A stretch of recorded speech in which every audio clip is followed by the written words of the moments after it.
하나님께서 노아에게 물의 심판을 예고하시고 방주를 만들게 하셨습니다.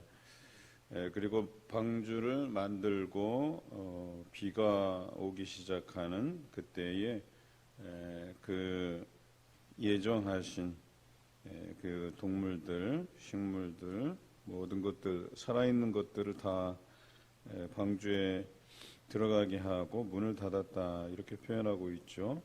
그리고 더 구체적으로 묘사하고 있습니다. 노아의 아들 셈, 함, 야벳, 그리고 아내, 그리고 며느리까지 다 방주에 들어갔다, 이렇게 표현하고 있죠. 심판의 때가 오면 우리가 처음에는 거울을 보는 것 같이 희미하다가 예수님께서 이 땅에 오실 때는 얼굴과 얼굴을 맞대어 본 같이 명확해지고 뚜렷해진다고 성경은 기록합니다. 오늘 서술 방식도 막연하게 홍수에 대한 이야기를 하시고 방주를 만들라고 이야기하시죠. 그리고 그 다음에 가서는 노아가 600세 되던 해라고 이제 구체화되고, 그 다음에는 이제 아들들이라고 표현한 데서 셈, 함, 야벳이라고 구체적인 이름을 명시하고 점점 더 심판이 가까이 왔다라고 하는 그런 묘사를 사용하고 있어요. 이게 글 쓰는 사람들의 특징인 것 같아요. 그래서 어떤 예정된 날이 다가오면 다가올수록 그것에 대한 더 정확하고 구체적인 묘사가 오늘 성경에 드러나 있습니다. 중요한 것은 하나님께서 방주를 만드시고 그 안에 들어가게 하셨다라고 하는 이 사실이죠. 우리의 인생은 물이 다 차 있는데, 그래서 세상은 다 멸망해서 죽고 사라졌는데 그 방주에 남은 자와 같은 인생이라고 하는 것이죠. 이사야서의 남은 자에 대한 렘넌트라고 하는데, 남은 자에 대한 이야기가 나와요. 그래서 그루터기라고 표현하거든요. 나무를 잘라내는데 그 뿌리와 그루터기, 밑둥만 남아있는 거죠. 그런데 그것을 남겨두었다가 거기에서 다시 나무가 자라게 하시는 하나님의 섭리를 이야기하죠. 방주에 들어간 사람들은 남겨진 자예요.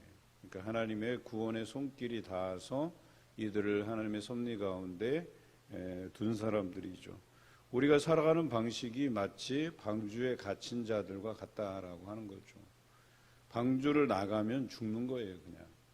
나가면 죽음밖에 없는 삶이라고 하는 것을 우리가 분명히 인지할 필요가 있는데, 저는 이 창세기 말씀, 특히 이 방주로 묘사된 이 노아와 그의 식구들, 그리고 암수 한 쌍씩 또는 7쌍씩 그렇게 노아에게 나와서 방주에 들어간 것들까지, 그런 하나님께서 섭리로서 우리를 구별하시고 이 땅에서 살아가게 하신다라고 하는 것인데요.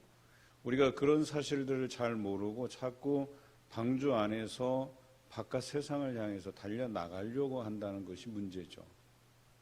그런데 저는 이 상황을 우리가 직시할 필요가 있다는 거예요. 세상 밖은 사망이에요. 죽을 수밖에 없는 자리예요. 그냥 그 깊은 물로 뛰어드는 행위라고 얘기하는 거예요.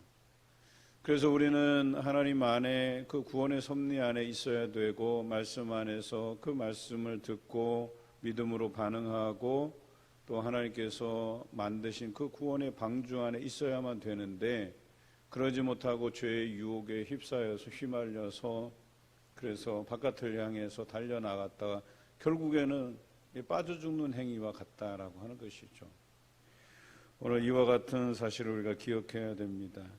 이미 땅에서 물이 나고 창수가 나고, 그래서 모든 산들을 덮어버리고 방주는 그 물 위를 떠다닌다 했어요.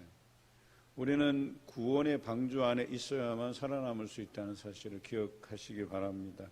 그래서 하나님의 말씀의 테두리 안에서 살아가시는 그런 여러분 되시길 주님의 이름으로 기원합니다. 이제 물이 땅에 넘쳐서 천하의 높은 산이 다 잠겨버리고 땅에 움직이는 생물이 다 죽었고, 이게 결론이죠. 여기 보면 모든 것이 다, 숨이 있는 것들은 다 죽었다. 그리고 23절에 지면의 모든 생물을 쓸어버리셨다라고 하는 게 히브리어 원어에서는 닦아내시다 이런 표현이에요. 깨끗하게 하시다, 닦아내시다. 그러니까 이 심판의 모양새는 우리의 온갖 더러운 것들을 닦아내시고 쓸어내 버리시는 하나님의 구체적인 행위라고 하는 것이죠.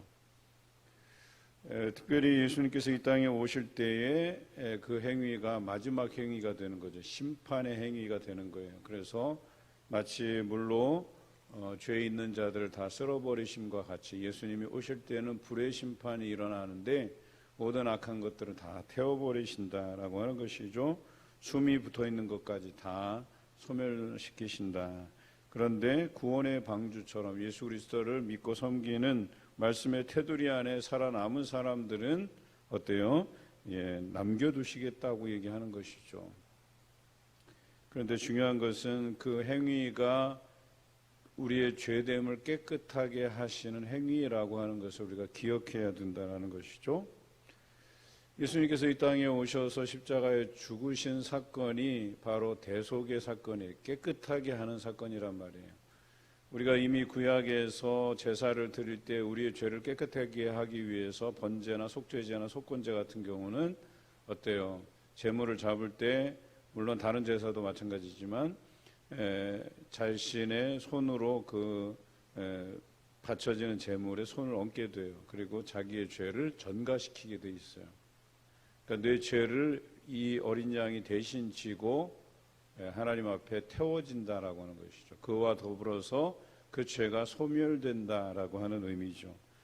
마찬가지로 예수님께서 대제사장이 되시고 자신을 어린 양 제물로 드려서 짊어졌다는 거예요. 모든 죄를 짊어지시고 완전히 깨끗게 하셨다. 우리의 삶에서 우리의 죄악된 모습을 쓸어냈다, 닦아냈다 이런 표현이에요. 그런데 그 닦아낸 곳에 우리의 죄악을 또 심고 또 덧입히는 행위들을 우리가 행한다고 하면 예수 그리스도의 죽음의 의미가 헛되게 되는 것이죠. 그것을 마치 구원의 방주에 있다가 살아남겨 놨는데 얼씨구나 좋다 하고 방주 바깥으로 뛰어내리는 자살 행위와 같다라고 얘기하는 거예요. 그러면 어때요? 노아가 하나님의 명령을 받아서 오랜 시간 동안 방주를 만든 것이 허사가 되는 거예요. 내 가족 살리겠다고 그렇게 해놨는데 하나님께서 예정하신 그 암수 한 쌍씩 혹은 7쌍씩 그 동물들을 살리려고 했는데 여러분 결과적으로 그게 바깥으로 뛰어내려서 물속에 잠겨버렸다라고 한다면 그 얼마나 허망한 일이 되겠냐라고 하는 거예요. 여러분 이 구원의 방주는 그리스도를 예표해요. 예수님께서 우리의 죄를 대신 짊어지시고 십자가에 죽으시고 부활하신 사건을 통해서 우리를 담으신 거예요. 그 안에 그 사랑 안에 담으신 거예요. 그런데 그 사랑이 지겹다고 나를 구속한다고 거추장스럽다고 또 부담감이 된다고 우리가 그것을 벗어나려고 하고 뛰어넘으려고 한다면 세상을 향해서 달려나간다고 한다면 그리스도의 죽음이 헛된 것이 되고 만다라고 하는 것이죠. 이 가치 있는 사랑이 가치 없는 것으로 전락해버린다라고 하는 거예요. 사람들이 이 은혜를 값싼 은혜로 만들어버려요. 그 생명을 들인 가치 있는 사건을 값싼 은혜로 만들어버려요. 언제라도 교회라는 건 그냥 선택할 수 있고 내가 기분 좋을 때나 열심히 나와서 신앙생활하고 그렇지 않으면 그냥 과감하게 복음도 뿌리칠 수 있고 다른 교회로 옮겨갈 수 있고 뿐만 아니라 또 내가 그 복음의 바탕을 쌓아놨던 것들을 하루아침에 그냥 허물어뜨리는 이런 일들이 왜 발생하겠느냐. 복음을 값싸게 받았기 때문에 그래요. 그것이 그리스도의 생명을 담보로 주신 것임을 깨닫지 못하기 때문에 그래요. 여러분 세상에서도요 아시잖아요. 우리가 신장이 나쁜 사람들은 신장 이식을 받는단 말이에요. 이식을 받는 게 보통 어려운 게 아니에요. 대기를 걸어놔야 되고 그 대기가 언제 올지도 몰라요. 내 생명이 다 쓰러져 가고 나서야 그 순번이 올지도 모르는 거거든요. 그만큼 어려운 거예요. 그런데 한번 남의 장기를 이식받잖아요. 그것이 감사해서 그 가족에게 자기가 사는 날 동안에 그 은혜를 갚지 못해서 안타까워하고 미안해하고 감사해하고 그런 거거든요. 그러니까 그거 장기 하나 띄워준 것 때문에 자기에게 굉장히 은혜가 되고 생명의 은인이라고 생각을 하는 거거든요. 그런데 예수 그리스도의 죽음과 부활을 우리는 그렇게까지 생각하지 않는다는 거예요. 너무나도 값싸게 생각해버려요, 그냥. 그러나 성경은 말하죠. 누군가를 위해서 죽는 이가 드물다 했어요. 더군다나 인류의 죄를 짊어지시고 죽고 살아난 자는 예수 그리스도 한 분밖에 없는 분이거든요. 희소 가치로 따져도 대단한 것이고요. 생명을 주신 사건으로도 대단한 사건이에요. 그런데 이것을 우리가 마음의 대단한 사건으로 받지 않는다는 것 자체가 더 이상한 것 아니겠어요?